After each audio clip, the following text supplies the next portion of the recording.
Hello everyone, welcome back to my channel. तो आप सभी का बहुत बहुत स्वागत है मेरे चैनल पे और मेरे साथ ही साथ मेरे ऐप पे भी। तो जैसा कि हम लोग जानते हैं कि अभी हमारा ADO एग्ज़ाम बहुत ही नज़दीक है और अगर आप बिहार से रिलेटेड कोई भी एग्ज़ाम की तैयारी कर रहे हैं तो भी इसे पढ़ना बहुत ज़रूरी हो जाता है, क्योंकि बिहार से बहुत सारे क्वेश्चंस आते हैं और हम लोग उसे गलत करके चले आते हैं। तो इसका डीपली नॉलेज होना बहुत ज़रूरी है और साथ ही साथ इस क्लास को करने से आपका रिवीजन भी हो जाएगा। अगर आपने पढ़ा हुआ है पहले से तो रिवीजन साथ ही साथ चलेगा, या नहीं भी पढ़ा हुआ है तो आपका कॉन्सेप्ट क्लियर हो जाएगा।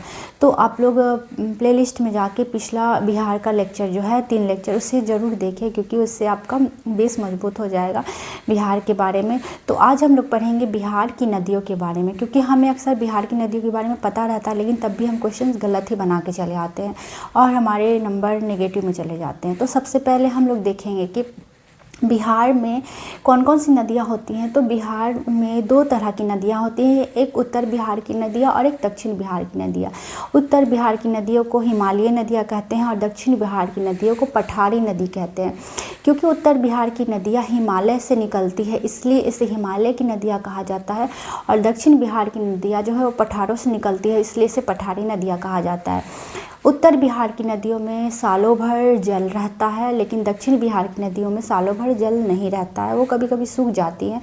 उत्तर बिहार की नदियाँ खेती के लिए बहुत ही उपजाऊ है और कभी कभी बाढ़ का कारण भी बनती है। जैसे कि उत्तर बिहार से निकलने वाली एक नदी है कोसी, जिसे कि बिहार का शोक भी कहा जाता है। तो कभी कभी क्वेश्चन आता है कि बिहार का शोक किस नदी को कहा जाता है, तो इसका सही जवाब होगा कोसी नदी, क्योंकि इसमें सालों भर पानी रहता है और पानी की मात्रा कभी कभी इतनी अधिक हो जाती है कि बाढ़ आ जाता है।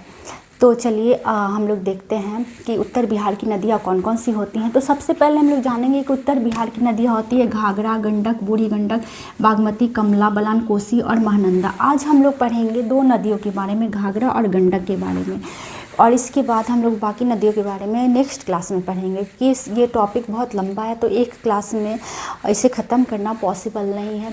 तो सबसे पहले हम लोग देखेंगे बिहार नदी तंत्र जो है वो गंगा आधारित है। बिहार की नदी जो होती है वो गंगा आधारित होती है।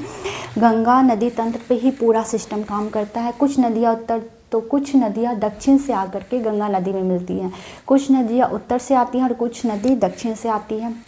बिहार की नदियों को 2 भागों में बांटा गया है, उत्तर बिहार की नदी और दक्षिण बिहार की नदी, जिसे हिमालयी नदियाँ कहते हैं, और दक्षिण बिहार की नदी को पठारी नदी कहते हैं। इधर से जो नदी आ रही है उसको हिमालयी नदी और इधर से जो आ रही है उसको पठारी नदी। दक्षिण वाली नदियों को दक्षिण बिहार की नदी और उत्तर वाली नदियों को उत्तर बिहार की नदी हिमालयी नदी कहते हैं। और गंगा नदी बिहार को 2 भागों में बीचों बीच बांटती है।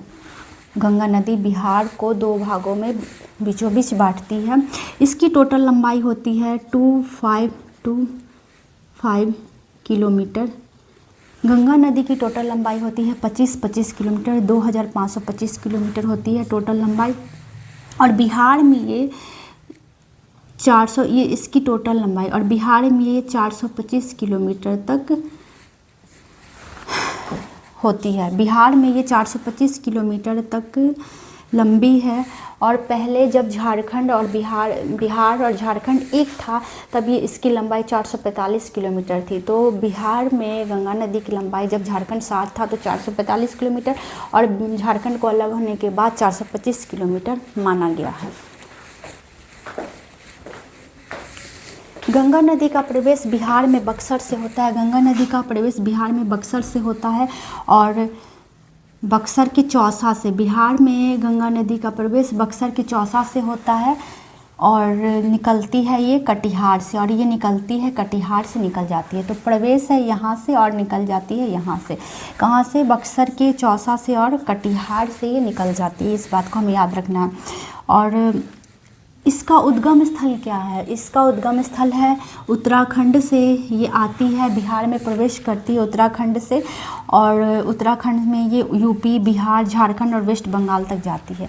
गंगा नदी यूपी, बिहार, झारखंड और वेस्ट बंगाल। तो उद्गम स्थल है उत्तराखंड। उत्तराखंड से बिहार में गंगा नदी, उत्तराखंड गंगा नदी का प्रवेश उद्गम स्थल है। गंगा नदी का उद्गम स्थल है उत्तराखंड, और ये प्रवेश करती है बक्सर के चौसा से और निकलती है कटिहार से, और इसका प्रवाह होता है यूपी, बिहार, झारखंड और वेस्ट बंगाल तक होता जाता है। गंगा नदी का टोटल लंबाई 25 किलोमीटर, हमें याद रखना है 25 किलोमीटर, और बिहार में इसकी लंबाई है 425 किलोमीटर। एकदम याद हो जाने वाला कॉन्सेप्ट है, जिसको आप लोग 2 से 3 बार दोहराएंगे तो याद हो जाने वाला है। उसके बाद देखेंगे बिहार के 12 जिलों से होकर गंगा नदी गुजरती है। तो हमें याद रखना इन 12 जिलों के नाम कि ये 12 जिले कौन कौन से हैं जहाँ से होकर गंगा नदी गुजरती है।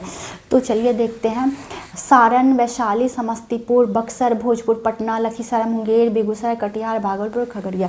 तो इन 12 जिलों के नाम हमें याद रखने हैं। बक्सर, भोजपुर, पटना, लखीसराय, मुंगेर, सारण, वैशाली, समस्तीपुर, बेगूसराय, कटिहार, भागलपुर, खगड़िया। ये मैप आपको क्लियर नहीं दिख रहा होगा, तो इसको आप अपने से खुद से एक मैप बनाइए और इसको खुद से लिखेंगे तो हमें ये ज़्यादा समय तक याद रहेगा। तो 12 ज़िले हमें याद रख लेना। और सर्वाधिक प्रवाह पटना में है, 99 किलोमीटर सर्वाधिक प्रवाह पटना में है इसका। उसके बाद हम लोग देखेंगे उत्तर बिहार की नदियों में घाघरा नदी सबसे पहले हम लोग देखेंगे। घाघरा नदी जो है मापचो चुंग हिमनद से निकलती है। मापचो चुंग ये हिमालय पर्वत है, उसके बाद यहाँ पे एक हिमनद है मापचो चुंग हिमनद, उससे गंगा नदी निकलती है और उत्तर प्रदेश में प्रवेश कर जाती है। यूपी में से ये जो है मापचो चुंग हिमनद से पिघलती हुई गंगा नदी निकलती है और यूपी में प्रवेश कर जाती है। उत्तर प्रदेश में ये प्रवेश करती है। यूपी में से सरयू नाम से भी जाना जाता है और घाघरा नदी को यूपी में सरयू के नाम से भी जाना जाता है। इस नदी को सरयू नाम से भी जानते हैं। मापचो चुंग हिमनद से पिघलती हुई ये यूपी में प्रवेश करती है और इसे सरयू नाम से जानते हैं। इसकी कुल लंबाई 1080 किलोमीटर है। इसकी कुल लंबाई 1080 किलोमीटर है। बिहार में ये 83 किलोमीटर तक है। तो घाघरा नदी की कुल लंबाई हमें याद रखना है 1080 किलोमीटर और बिहार में 83 किलोमीटर। सारण के छपरा में यह गंगा नदी में मिल जाती है और सारण के छपरा में, यहाँ पे छपरा है, छपरा में ये गंगा नदी में मिल जाती है। तो ये निकलती है घाघरा नदी मापचो चुंग हिमनद से यूपी में आती है और फिर सारण के पास जो छपरा है उसमें घाघरा नदी मिल जाती है। बिहार और उत्तर प्रदेश के साथ सीमा निर्धारण, इसका सीमा निर्धारण बिहार और यूपी के साथ इसका सीमा बनता है। अन्य नाम है इसके देविका और रामप्रिया। इस नदी का और नाम है देविका और रामप्रिया। ये दोनों नाम हमें याद रखना है। तो घाघरा नदी के 3 नाम हो गए, सरयू, देविका और रामप्रिया, 3 नाम हो गए घाघरा नदी के। उसके बाद देखेंगे गंडक नदी। उद्गम है अन्नपूर्णा श्रेणी नेपाल से। इसका उद्गम है अन्नपूर्णा श्रेणी नेपाल है यहाँ पे, और ये प्रवेश करती है पश्चिम चंपारण होते हुए बिहार में प्रवेश करती है। उद्गम अन्नपूर्णा श्रेणी नेपाल से और प्रवेश करती है और फिर यहाँ से ये प्रवेश करती है गंडक नदी यहाँ से, और बिहार में प्रवेश पश्चिम चंपारण से हाजीपुर के निकट गंगा नदी में मिल जाती है और ये हाजीपुर के निकट गंगा नदी में मिल जाती है। इसकी कुल लंबाई 260 किलोमीटर है। बिहार में इसकी कुल लंबाई है 260 किलोमीटर। इसकी कुल लंबाई कितनी है? इसकी कुल लंबाई है 260 किलोमीटर। बिहार और उत्तर प्रदेश सीमा पर स्थित, और ये बिहार और उत्तर प्रदेश सीमा पर स्थित है। इसका अन्य नाम है सदानीरा नारायणी शालिग्राम। तो यहाँ पे शालिग्राम जिसकी पूजा की जाती है तुलसी जी में रख के, विष्णु जी का जो रूप होता है एक पत्थर शालिग्राम, वो पत्थर यहीं पे मिलता है, इसलिए इसका नाम शालिग्राम यहीं से सदानीरा, इसी नदी से शालिग्राम भगवान की वो प्रतिमा पत्थर की मूर्ति मिलती है। और कहा जाता है कि उसे खरीदा और बेचा नहीं जाता है, तो जिनको भी लेना होता है वो यहाँ आके उनको ले लेते हैं। अन्य नाम सदानीरा, नारायणी, शालिग्राम और गंडक नदी। गंडक नदी के 3 नाम है, सदानीरा, नारायणी, शालिग्राम। तो हमने अभी पढ़ा 2 नदियों के बारे में। एक नदी है हमारी, एक नदी हमने पढ़ा घाघरा नदी और दूसरी नदी हमारी हो गई गंडक नदी।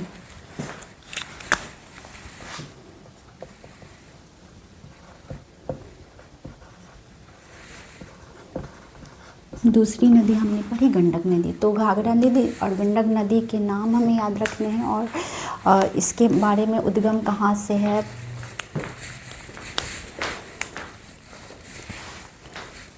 और और गंगा नदी कितने ज़िलों से होकर गुजरती है ये हम याद रखना है।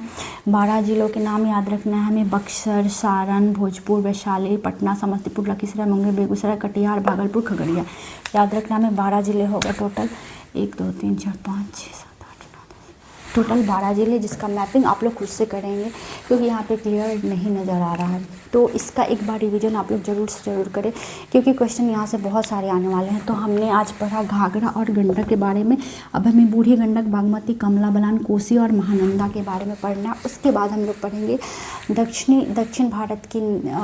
बिहार की नदियों के बारे में, दक्षिण बिहार की नदियाँ, पठारी नदियों के बारे में हम लोग पढ़ेंगे।